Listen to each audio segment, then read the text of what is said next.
Ready? We'll call this meeting to order with the pledge. I pledge allegiance to the flag of the United States of America and to the republic for which it stands, one nation, under God, indivisible, with liberty and justice for all. Prayer.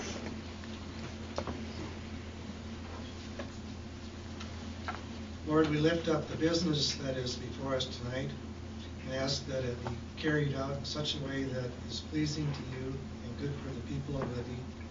We also ask for wisdom and foresight in the process. Thank you for the effort and dedication from those in this room. We pray in Jesus' name. Amen. Roll call, please. Mayor Williams. Here. Councilor Burke. Here. Councilor Bitter. Here. Councilor Smith. Here. Councilor Taylor. Here. Councilor Zimmerman. Here. Roll call is complete, Madam Mayor. Thank you. Welcome everyone here tonight. It's nice to see some new faces in the audience. And I do not actually have any announcements. Does anyone here have an announcement? Then we'll move on to approve the minutes of the regular council meeting 1672 held February 18th. Make a motion we approve the minutes for regular council meeting 1671. Second. Does the council have any comments or corrections to those minutes? Okay. Is there any public comment on minutes for meeting 1672? Any public comments? Public comments? Seeing none. All in favor of the motion to approve the minutes? Aye. Opposed, say nay. Meeting minutes are approved. Move on to department head reports. First up is our city administrator. Yes, Madam Mayor and Council. This might be a little bit longer report as we are in Helena to the executive forum. A few things come up that I just kind of like to discuss. First off is City Hall. We have 27 heat exchangers within this building, and right now there are 3 that are actually leaking down into the ceiling and 5 total that are inoperable. We went ahead and we looked at what would it cost to replace the whole system. It would start between $600,000 and $750,000. We were able to find a company that remanufactures the heat exchangers like we have now, so we're going to be replacing 5 of those coming up at a cost of $57,188. That's going to come out of the capital improvement plan, so it won't affect anybody's budget on that. During this report, you're going to see a lot about the capital improvement plan, and I'll be able to go into that a little bit more in detail. I also had a call this morning that Cicada 5, that's the computer that keeps our water plant running and everything, it's being discontinued at the end of the year. There'll be no more parts and no more help with that. So we're going to have to make a change order into the PER, the preliminary engineering report, and looking at trying to get that replaced. The good thing is they have updated parts. The bad thing is it's $550,000, $600,000 to replace the Cicada system. Just like I was talking about the CIP, this is really going to come into play. Because right now we're in the middle of a grant cycle, we won't be able to do it. And if it breaks after the first of the year, we're looking at 3 to 4 months just to build something to rig it to keep it going. So we might have to have 24-hour coverage up there. Right now there's $446,792 in cash on hand for the water plant, but we do have $46,000 reserved for the completing the preliminary engineer report. Last week, Mayor Williams and I attended the executive forum in Helena where the mayors, managers, administrator. We gathered for training and communications for our peers throughout the state. I learn a lot every single year because it's very professional interaction and knowledge exchange. Every year, the first thing I realize is how fortunate Libby is to have the mayor and council we do. You hear stories from all over the state and you realize how professional our crew is, and I want to say thank you to all of that. Kind of makes me get a really warm and fuzzy feeling in my heart. As managers, we started talking a lot about AI and how it's going to come up and how it can be utilized throughout the municipalities. One of the things Mayor Williams did when she took office as mayor she directed us that we would update technology and training so that we can keep up with everything. And this is where AI might come into play with us in the future. The first issue we talked about was how AI can be used within the police department. Basically, they got AI now with the body cameras, so when it's going, it's actually writing a script or taking minutes from all these interactions. That's going to be able to save the officers time so they can go better spend it out either doing traffic or criminal investigations. The questions we had was, would the officers pay less attention during an incident because they knew AI was actually writing the script for them or taking the minutes? And then could they actually lose their own reasoning? Because another one of the AI things they're developing is that during the incident, AI will actually tell them how their response should be. So we're kind of worried about how that would affect the public and the officer's reasoning. The police department could use it to help write search warrants or review files. But we're worried about exposing confidential information out to the public, because in order to use AI, you actually have to download it into the system, so we don't think that would work. It's also being looked at to summarize minutes for council meetings, and what they're trying to do is summarize minutes and direct people to the audio tapes that are on hand, and it actually puts breaks in there, so when you want to hear a topic, you can hit that topic and it goes straight to there in the minutes, which would be good. But the problem is, what happens if a computer crashes and we lose that audio? Now we don't have the paper record from the minutes. We also learned, and this came from personal experiences from other members, it can give you legal advice that is actually illegal. It can make up a court case like it was real and have all the background even though it's not real. So we were told everything that we go through, check it 100% because it can get us in trouble. AI also sounds very confident even when it's wrong. It makes it sound like everything's perfect, so just go with it. Then we brought up they caught an engineering firm that was charging for 10 hours of work when actually they did an AI in less than an hour. So we're going to have to look at how can we incorporate that into our systems where we have a check and balance to make sure that they're just not using AI. We also talked about, is the city more concerned with producing documents or being a good writer? To where if you're not a good writer, you can still produce valuable documents that are useful in a shorter amount of time. There's going to be a lot of AI changes coming to Libby is what we think, and like I said, Mayor Williams directed us to invest in technology and training, and I think AI will be a big portion of that. And like Neil out of Bradbury told us, we just have to make sure that we're managing things and leading people as managers and administrators to make sure we're keeping everything right. Because technology is changing so fast, how do we write a policy for it? Because it's changed before we can get there. I was really expecting to discuss city using public funds for lobbying, which was going to go in front of the House, and we were looking at going and providing testimony for that. What that would mean for Libby is that we couldn't have Montana League of Cities and Towns represent us. What they are is they're kind of a watchdog for us. They watch out for what bills are going to go across to be passed in the House and Senate for the state, and they help us kill bills that will negatively affect cities. Problem was, with all the mayors in town, we were told it would not be beneficial to the committee to hold that committee hearing while all of the mayors were in town, so it was postponed. The topic of Doge came up. The topic of Doge came up and the possible ramification that we could feel here in the city and within the state. The biggest point that I took out of all the meetings and all the discussion that we had is all the communities that don't have an active or a funded capital improvement plan is going to really be affected. We discussed how removing federal funds would have a direct effect on the police, fire, water, sewer, streets, especially when it comes to larger projects. One of the things we did kind of come up with, to us, Doge kind of means justification. Libby's very fortunate because we're always looking for ways to become more efficient and effective with technology and training.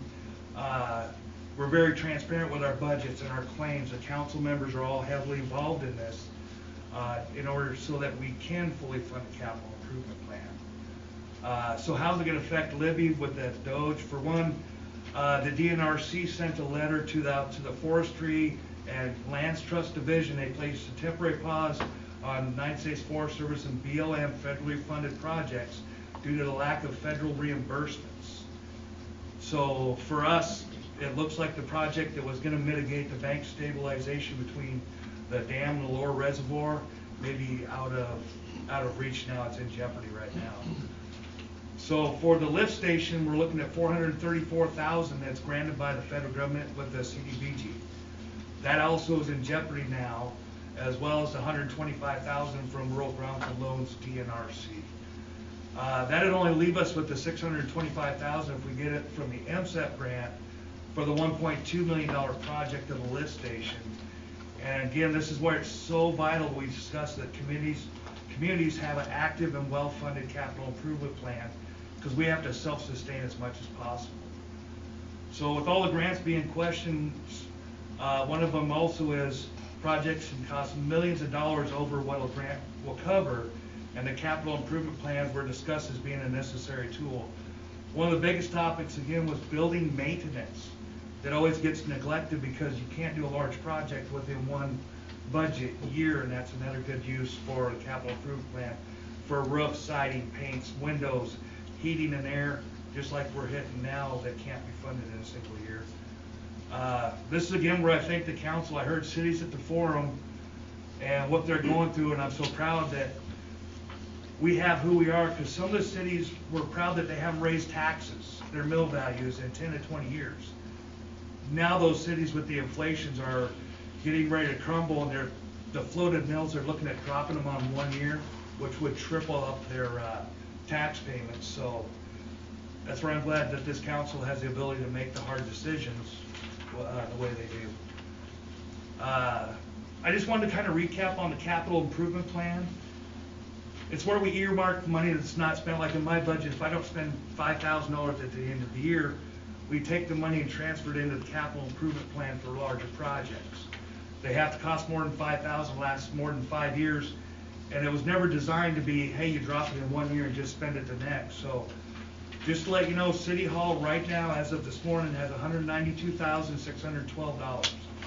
$60,000 is dedicated for the heating and air right now, $90,000 towards a new roof, and $42,000 for ancillary work such as carpet, paints, and lights. The police department sitting on $78,930.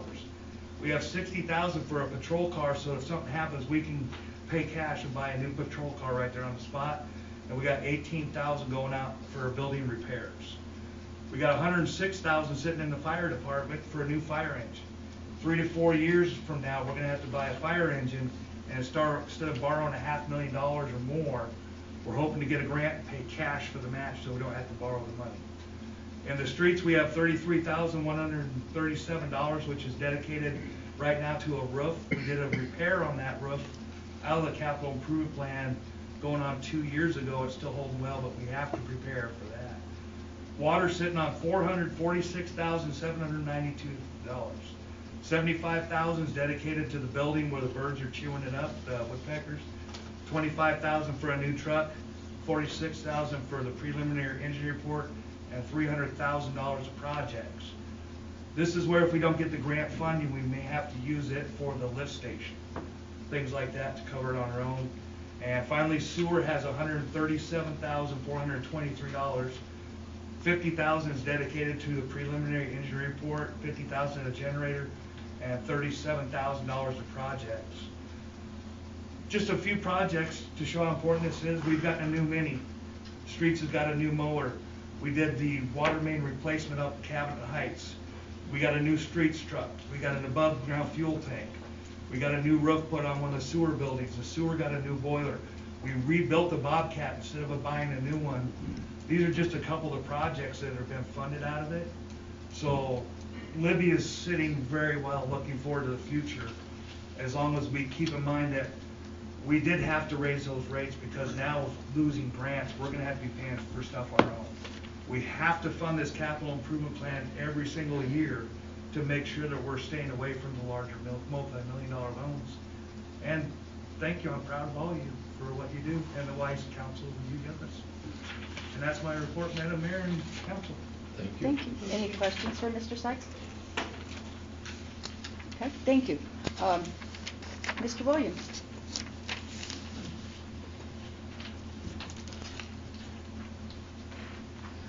Good evening, Madam Mayor and Council.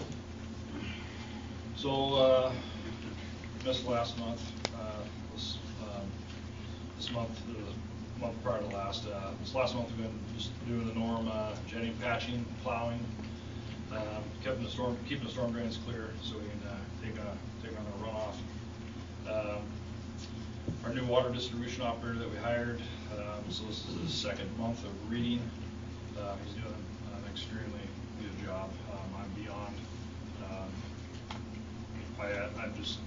I'm very pleased. He's like just picking stuff up way quicker than I thought he would. I'm very impressed with him. Very hard worker. Stays busy, and we couldn't have asked for a better find with him. We just had one employee come back to work on February 11th, so he was out a while. He was had hip surgery, and then tomorrow morning we have another employee going to be out 6 to 8 weeks for surgery on his knee that took place, injury offsite, so no effect to the city, but we'll be missing him for a period of time. We had 2 water main repairs, 2 major issues. One was cap blew off the end of the main, creating a major issue. The install was not very sound. Had a thrust block on the end of that main. It was an 8-inch main. The thrust block was the size. I mean, pick it up and put it back with pickup. That's not a very good thrust block. Not with that kind of pressure off an 8-inch main. So we made that repair. Got back online that evening. The second one was just over here on 6th in Louisiana. That was another one, not a very ideal configuration. It was an old steel line, some welded joints, had quite an elevation change. They were leaking, major alignment issue with the intersecting main coming down Louisiana. That once again turned into a major repair. We made a 48-hour shutdown notice, had issues with the valves seating all the way, which created a safety issue for individuals getting into the ditch to make the repair. We were battling 15, 20 below zero, 2+ feet of frost on the ground, about 22 inches of asphalt because of all the continuous overlays that the cities had done in the years past. So that just turned into a big debacle. So with the valves not being able to seat, being able to choke the water all the way down, we ended up having to go outside of our scope, which then turned it into an emergency shutdown situation. So I'm sure there was probably plenty of notifications that y'all received from unhappy individuals, but that's just the way it goes. You have to make those repairs when they're noticed to do them right the first time.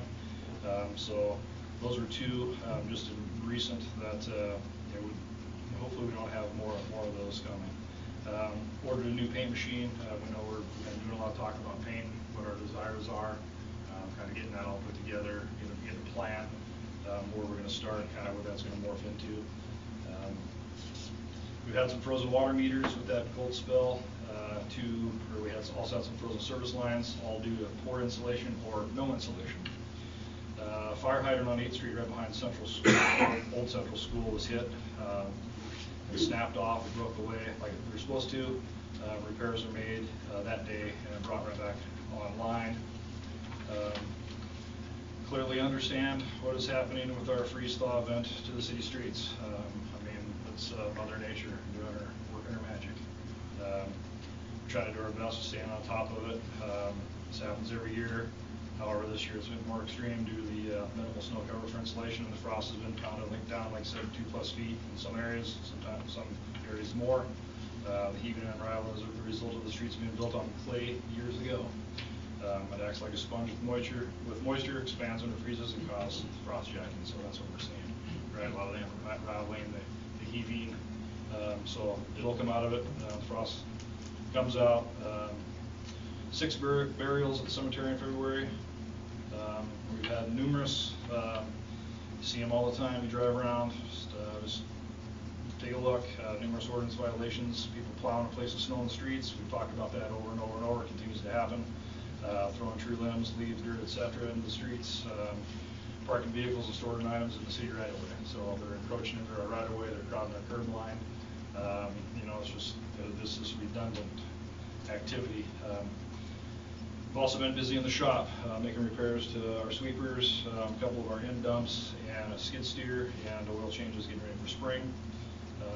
We also had, we were looking at the weather, monitoring that. Steve, the mayor, city administrator, Boyd White with EMA, had a very good sit-down conversation about the what-ifs, the concerns that would be associated with a flood event. So just being proactive, talk through the scenario, and then just made some moves, kept an eye on things. We didn't have a flood event, but you know, just always anticipating, trying to have a plan, hope for the best and plan for the worst, right? So that went very well. As like I said, the communication was the key there. It was effective. And then, as Sam said, doesn't look as not as promising again this year as bank stabilization project because of what activities are going on with federal government. So we're just trying to, you know, monitor it, try to do the best we can with what we got and what we're given. So outside, any questions? Thank you. Thank you. There's no finance report.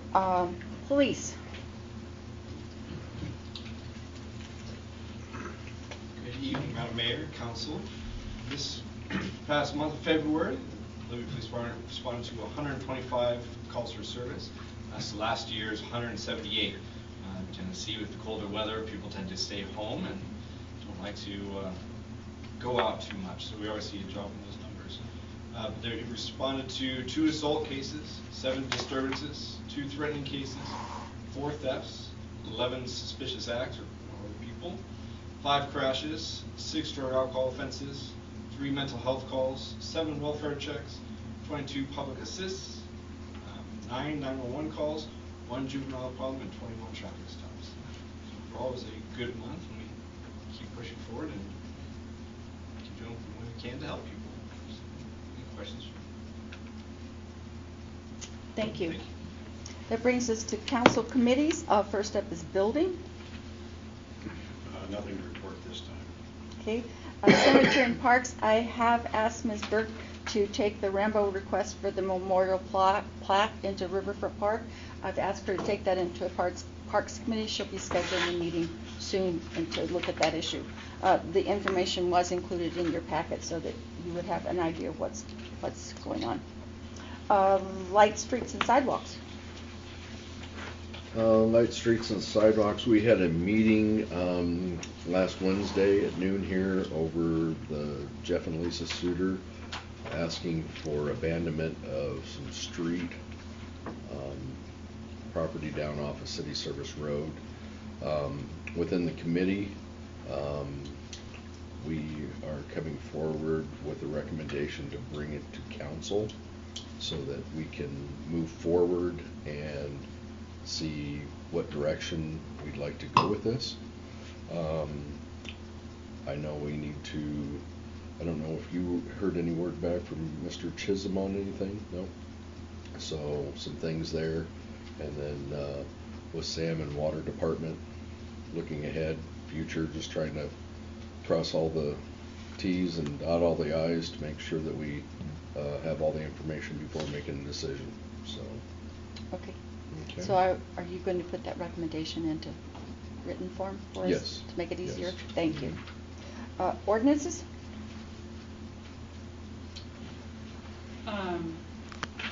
Yes, the ordinance committee met and revisited the distracted driving ordinance, which is on the agenda tonight. Okay. Water and sewer? Water and sewer, I have nothing to report at this time. Okay. Wildlife? I received a text message from our local biologist. They will be completing their CWD harvest this coming up week, and they would ask to be on the agenda for the first meeting in April to give us an update on the disease. Okay. Thank you. Board commission meetings, planning and zoning board? The zoning commission met last week and we reviewed some draft minutes and approved 2 sets. That's all we discussed. Okay, so that would bring us to public comments on the non-agenda items.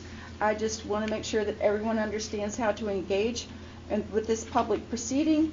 This is a period where we listen to comments that are not on the agenda, but they are within the jurisdiction of the city.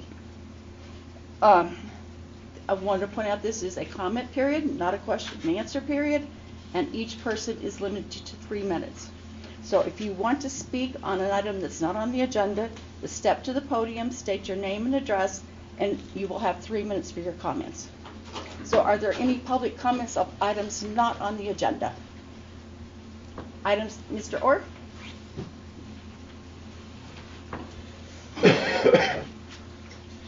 DC Orr, 1117 Nevada Avenue. Madam Mayor and Council, I am the chair of the Local Government Study Commission. Madam Mayor, I sent an email to you after, let's see, even before the last meeting, asking why the study commission is not no longer on the agenda for committee reports.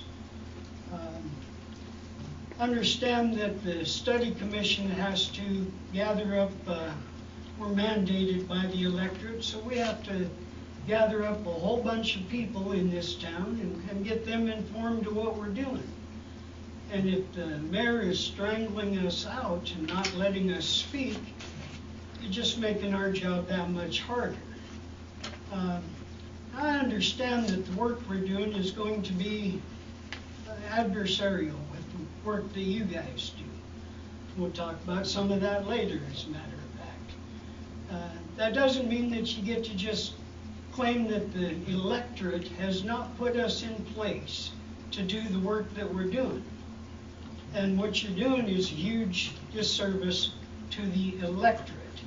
Now, a lot of you were maybe appointees, but the electorate still speaks. Thank you.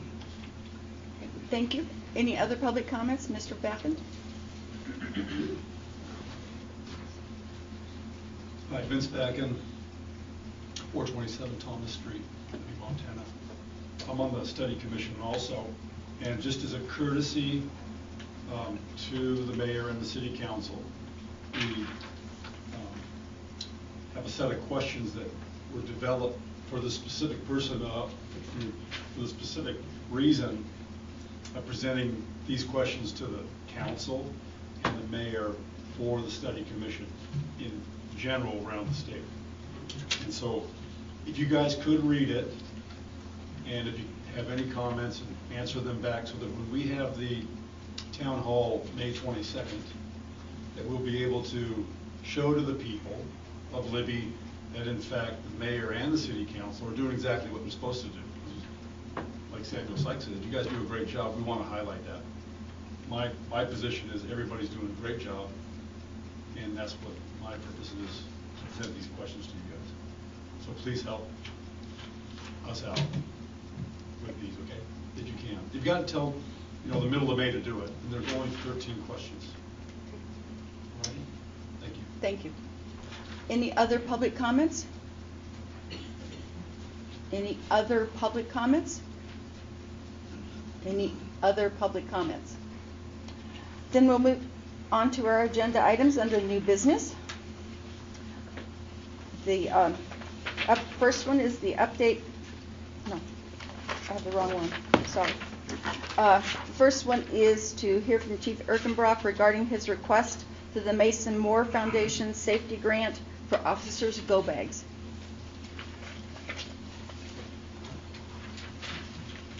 Thank you, Madam Mayor. The Mason Moore Foundation was created in memory of Deputy Mason Moore from Broadwater County. In 2017, he was killed in the line of duty, and it's been their goal ever since to raise funds to get equipment, gear, training, things like that for agencies who might not just have that in their budget, and in regards to that. And so we were really excited about this, is reaching out to them in regards to these go bags. It's an emergency gear for worst case scenarios, whether it's ambushes or active shooters. We've seen large increase in active shooter calls that have come not only across the nation, but in Montana as well as in Libby.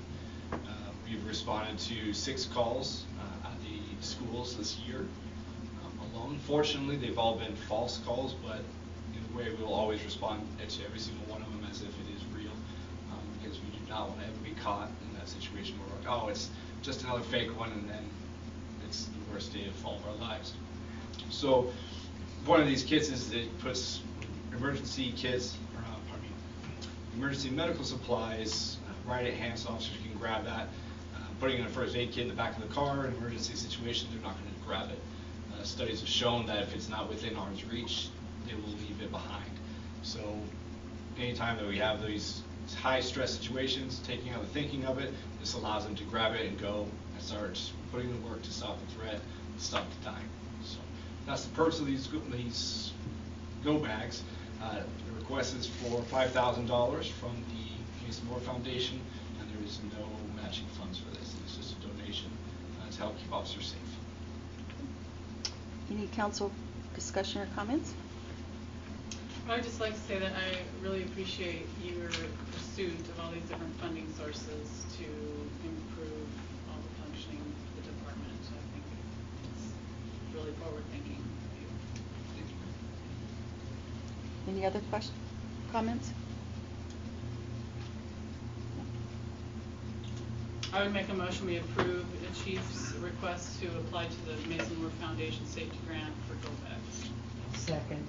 Okay, if the council doesn't have any other comments, I will open it to public comments.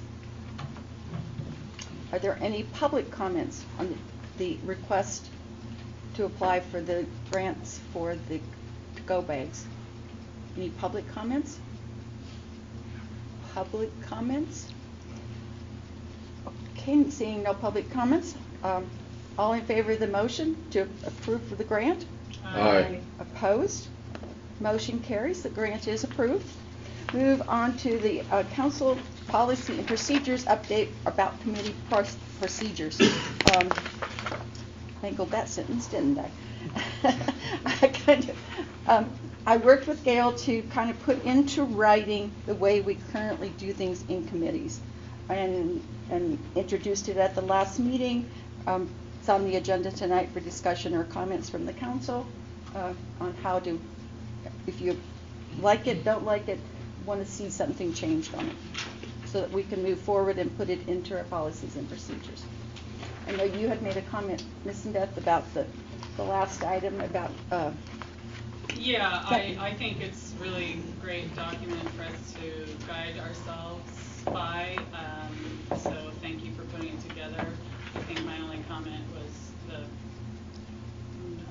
letter I didn't seem necessary, but that's pretty minor.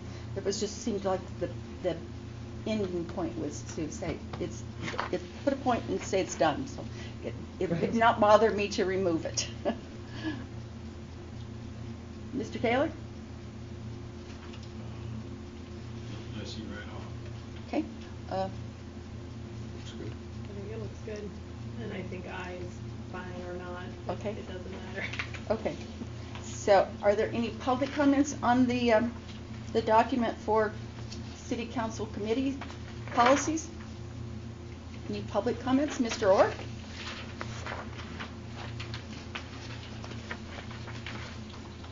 Madam Mayor, Council, I'm DCO 1117 Nevada Avenue.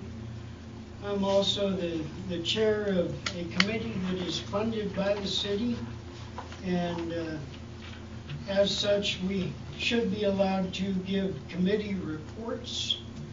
I really need to know why we are being retaliated against, why we're it's very important work mandated by the electorate. You're talking about city council committees, and I don't see our committee on there at all. Are you guys just trying to ignore the committee mandated by the electorate? I know you won't answer questions. That's something that needs to be addressed to. Any other public comment? Any other public comment? Then I'll bring it back to the council table and we will get that on the agenda for approval at the next meeting. Brings us to approving ordinance 2053, distracted driving. The committee met and reviewed this yet again and recommended that we bring it forward for approval. There has been some comment that there also is a Senate bill on the same topic, that it did have its third reading today, so that it potentially could be duplicatory. So I'm not sure what the council would choose to do. I just want to say that this is at least the third time that they've tried to do distracted driving, or I think it's specifically like texting and driving this time, but this is like the third time they've tried to do it, and it keeps dying in the House.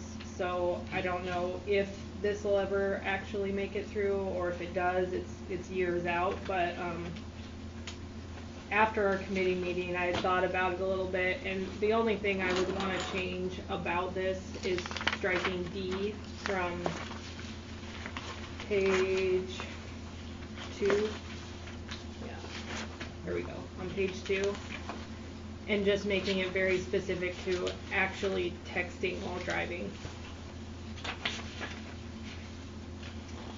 And then also adding that if something does come down from the state, that basically this is gone, or it's superseded by the state. Okay. So then it's not redundant. I think those are acceptable changes. I would support those.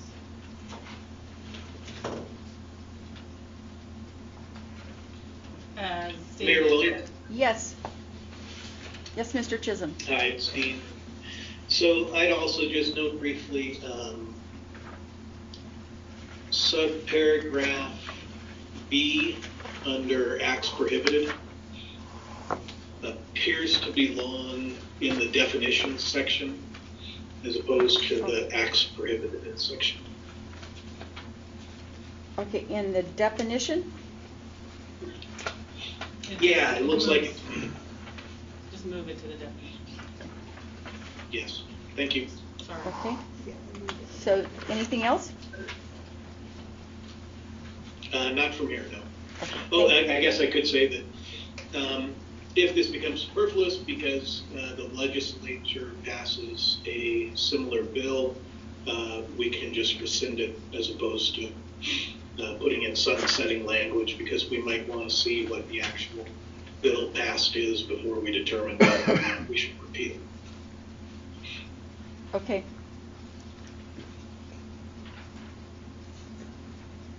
Any other comments?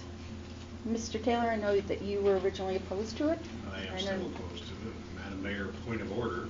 Yes. Would be that the agenda item is to approve the ordinance for distracted driving. No motion has been made, and we've already had discussion. In our training, we just were told that it is acceptable to have discussion before the motion. We've never done that up until tonight.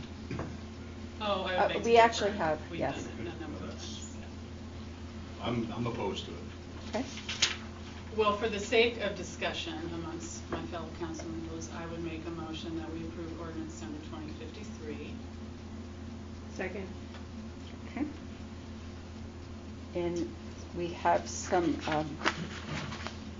changes. I would make a motion that we move subsection B under acts prohibited to the preceding section, definitions. So that states that immediate physical possession, and behind that has a meaning. Okay. Secondly, I would strike D from subsection. Okay. Acts prohibited, engaging in any activity that is not necessary, etc., etc. And at the conclusion, and maybe Mr. Chisholm's comments we can revisit it, but the suggestion that Ms. Berg had to add a provision stating that in the event the state legislature adopts a similar bill, that would be superseded. Okay. And Mr. Chisholm is suggesting that we just rescind it at that point. Yeah. If so. Okay. So do you want the language, the sunset language? I think at Mr. Addition. Chisholm's guidance, we can leave it off. Okay. Revisit it if in fact it passes the state. Any other comments or revisions? I think we need to wait and see what the state does. Because it looks to me like it's going to pass. I've been following it as well.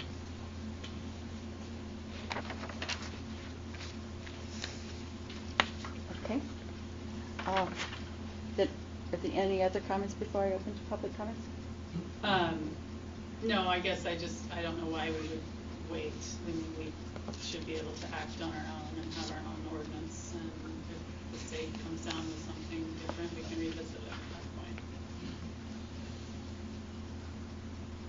I mean, the committee's recommended this twice now. But we haven't liked it. That's why. Actually, no motion was ever taken. on Right. that. Yeah, we just didn't care for it. There was no vote or anything like that. Okay.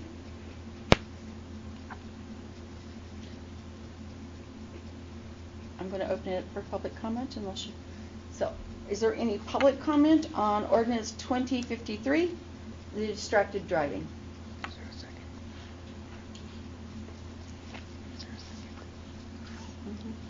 Caroline Buckner, 103 East Poplar. I would recommend that you get rid of exemption 1. Should not apply to the police. On Tuesday, February 25th at approximately 2 p.m., I was driving down the highway out by Save Right South, and the chief of police was coming this way, and he was staring down at his phone, and by the time I had passed him, he had not looked up one time. Not one time. That is not an emergency. Nobody's going to text you an emergency. And there was also a comment on Facebook how somebody blew through a stop sign right in front of the chief of police, but he was on his phone and didn't even see it. So your chief of police is your biggest offender. Thank you. Any other public comments? Any other public comments? Mr. Orr? DCR 1117 Nevada Avenue. Not only did you guys have discussion before you had a motion, you were actually changing this ordinance. And the public can't keep up with that. The proper thing to do is take it back into ordinance, make the changes that you recommend in the council meeting, inform the public of the changes that you have made, and then bring it back to the full council for approval or denial. I don't know what your rush is, why you want to shove this down our throats in such a hurry, when really the wise thing would be to hold up and see if the state will do what the state should do. We are the last state of 50 states, the last holdout that allows texting while driving. I think they're going to feel the pressure, and they are going to probably have a law. Why have multiplication of laws? That's just confusing and unnecessary. Beyond all that, I came in today to get the minutes for some of the committee meetings so I could find out what happens in committee, and there are no minutes for ordinance committee meetings. Now, a while back, we had the zoning committee admit that they never kept minutes. Public records is a pretty serious deal. I don't know if you guys know that. Tampering with the public record is a $10,000 fine and/or 5 years in jail. Legislature thinks the public record is a big issue. So, Mr. Orr, you have a point of order, and she is correct. You are off topic at this point. So either continue on the topic of the ordinance itself, or sit down. well, ordinance committee acting in violation of law is pertinent. Talk about the ordinance itself, or sit down. You don't want to hear about your illegal actions. I understand. Any other public comments? Any other public comments? Seeing no other public comments, I'll bring it back to the council table. We have a motion and a second. We also have a recommendation to hold off. What is the council's preference? Go ahead, move forward and vote on the ordinance? Or I hold think on? you have to act on the motion first. Okay. So then all in favor of the motion? Aye. Aye. Opposed? Nay. Okay, so the vote is 3-2 to move forward with the ordinance. Okay. That would bring us to the resolution 2052, authorizing a change to electronic funds transfer to MetLife quarterly. Ms. Monagold will explain that that's part of the finance issues. Yes, thank you, Madam Mayor. With our MetLife, we do get like a quarterly dividend back, and it's like $46, right around $46 every 3 months. About 2.5 years ago, they sent us something that says we're only going to do an electronic fund instead of a check, so we'd sign that. And now recently, well, actually the last year, I've been trying to get a hold of somebody so that we could change it to the Glacier account. And they sent me this paperwork that I need to fill out, but they need your approval by resolution to move our $46. So moved. Second. Okay. Any comments on the resolution? Any public comments on the resolution 2052? Any public comments on resolution 2052? Public comments.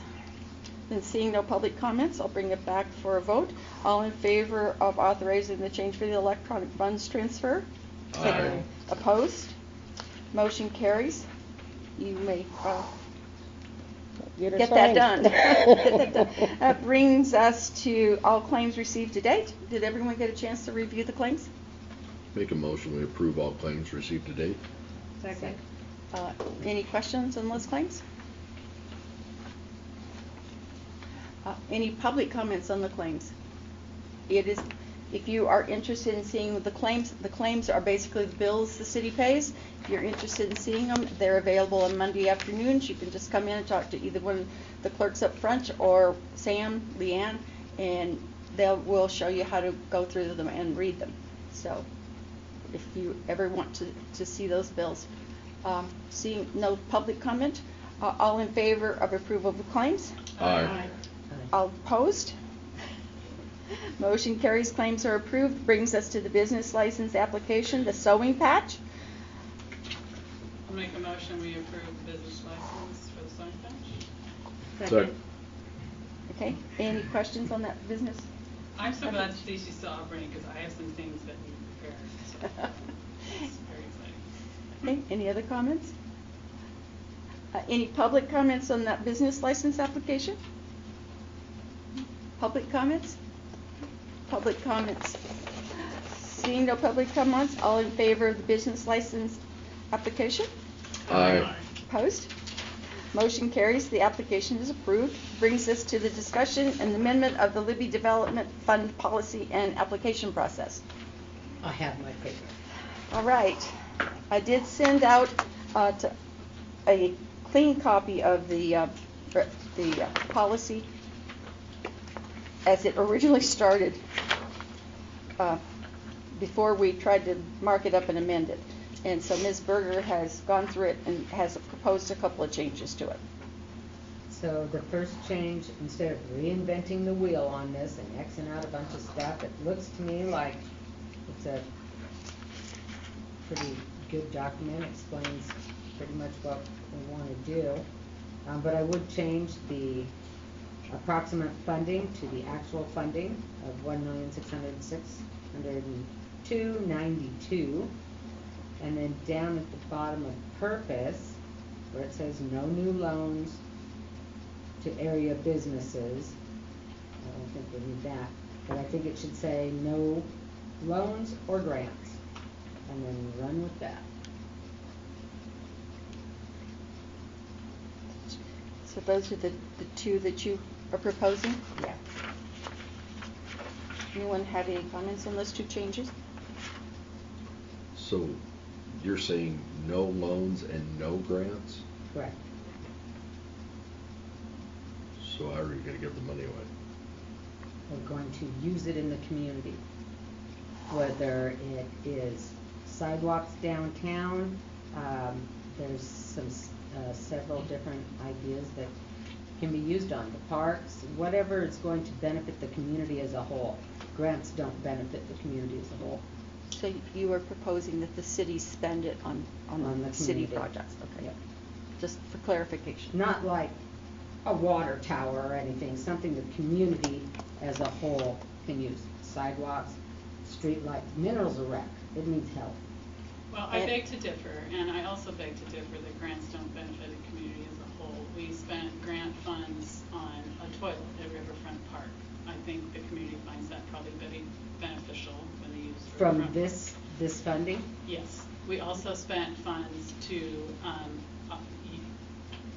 for our wayfinding project that benefits the whole community as well as visitors to this community. And there's several others, including the park.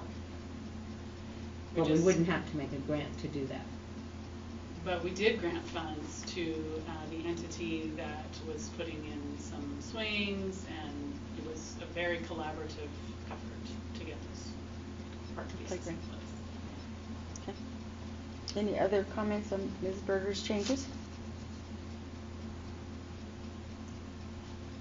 Does anyone else have any proposed changes? I like your opinion that you think that sidewalks or parks are for everyone, but there will be some people in the community that will disagree with you.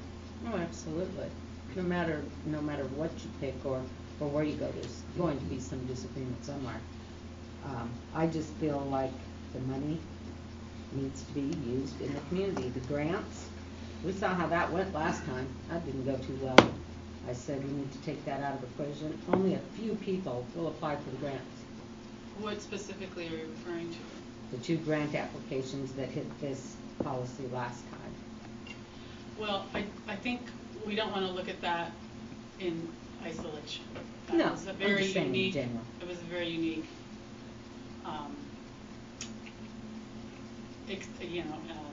situation. We've not experienced that before, where we had 2 grants for the same funding source for the same types of projects. And I think the council, having not been presented with that situation before, was uncomfortable making a decision. I don't think that means that we should just cut off our nose to spite our face. I think grants continue to provide community enhancement. And the whole point of this document is to spend money for community development. This body is not going to always have all the ideas, right? We want to engage the community, and the community is going to have ideas, and different organizations want to do things, and that's what we've used some of the monies on. And maybe it would be helpful, I know you've given us a list before, but a list of projects that we spent the community development funds on, maybe going back 8 or 10 years, to just help everybody's memory be refreshed. As far as actually identifying the funds, ideally that fund begins, or grows, and it's not always going to be the same. I think if we're going to change that first paragraph, we should probably just strike the dollar amount, because Otherwise, we'd be changing it all the time. When this was written 8 years ago, that's what we had, and we now have 1.6. Next year, it could be 1.2. You know, I mean, who knows? So I would either restructure that sentence so it doesn't reference the dollar amount, or it says, you know, the current dollar amount can be viewed at City Hall anytime, or something like that. Those are my thoughts. Anyway, thank you.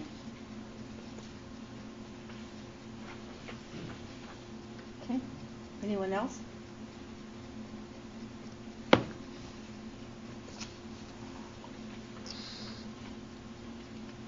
Okay, so I will find the list of what we've actually spent the money on in the past, and restructure the one sentence, and look at the use of the word grants. Okay, I'm also going to call your attention down under use of funds.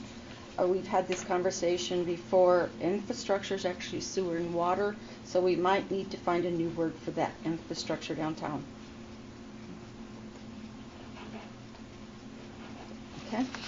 Any other comments before we move on? Well, one of the things that we had talked about when we were looking at this 18 months ago, or whenever it was an application, because under the project eligibility and review, we have questions, but it still doesn't give this body good guidance for how to evaluate an application.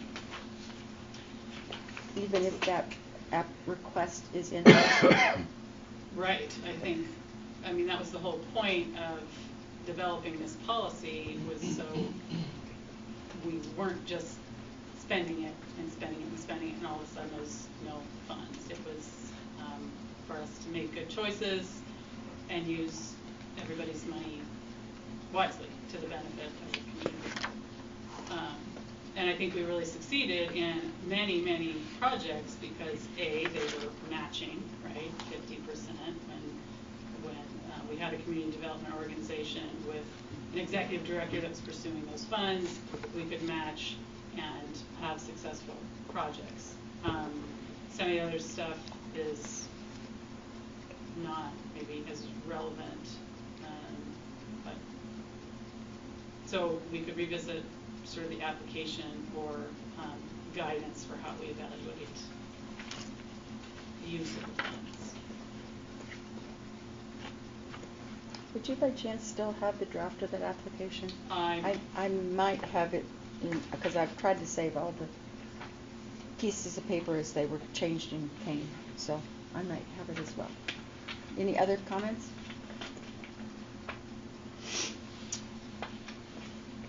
Any other comments? Well, yes, sorry. I mean, okay. we can't strike the opportunity for grants and loans and then not visit other language in here as well, because we talk about public-private partnerships, and you know, that's just critical for continuing to expand community development funds.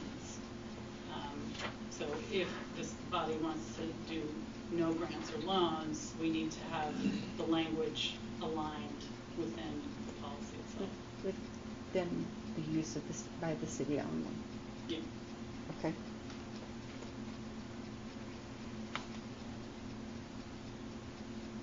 I am not for that. Okay. Getting away with grants do you and want loans. to? Do you want to? Yeah. Me neither. I mean, I'm not either.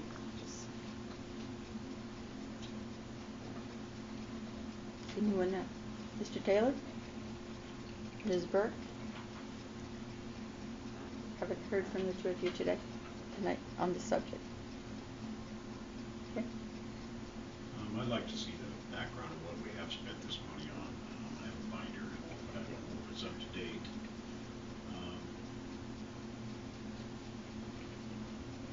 I'm not to the point where I'm ready to make a decision.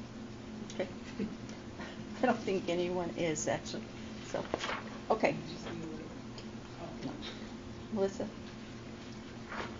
I don't think we should not do any grants. I don't like loans. Okay.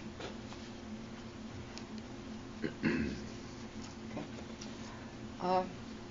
If it's okay, we'll move that from that topic and go to general comments from the council.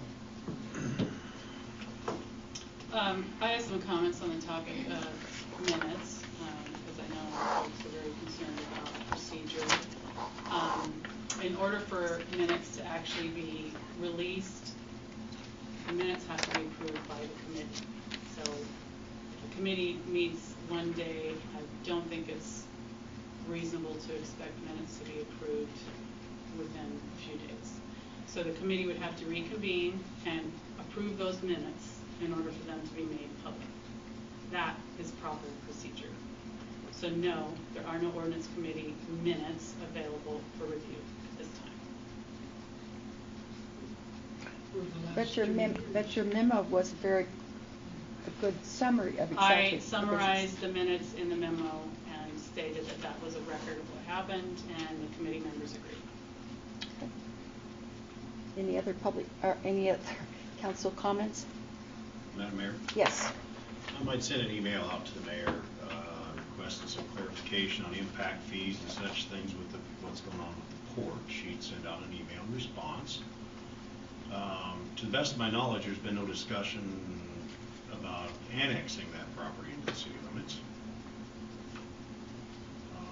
But I do read in that email, it talks about the developer will connect to the water and sewer mains, the Highway 2 and Cedar Street, going alongside to be constructed Dawson Mill Road, turning down the existing but to be improved industrial way to Spruce Street. All costs of the roads, water, and sewer lines are at the expense of the developer. Then the city takes ownership upon final inspection. Why would we want to maintain water, sewer lines, and streets that are not inside the city limits? The anticipation is that they are going to be within the city limits, and there has been comments made about their request for annexation, and there has been some a preliminary annexation subdivision meetings among engineers, and we have been expecting that request. It's going to be simultaneous subdivision or review and annexation request. I would just think similar to the incident we had down on 2nd Street, that it would be imperative to have the annexation done before construction is underway, if that's the intent.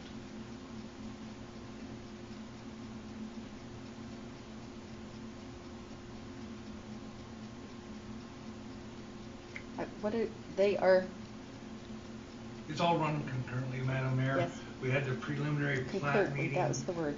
The DEQ's been going over the mains, but they're not authorized to tap in or get any water and sewer until we have all the annexation completed.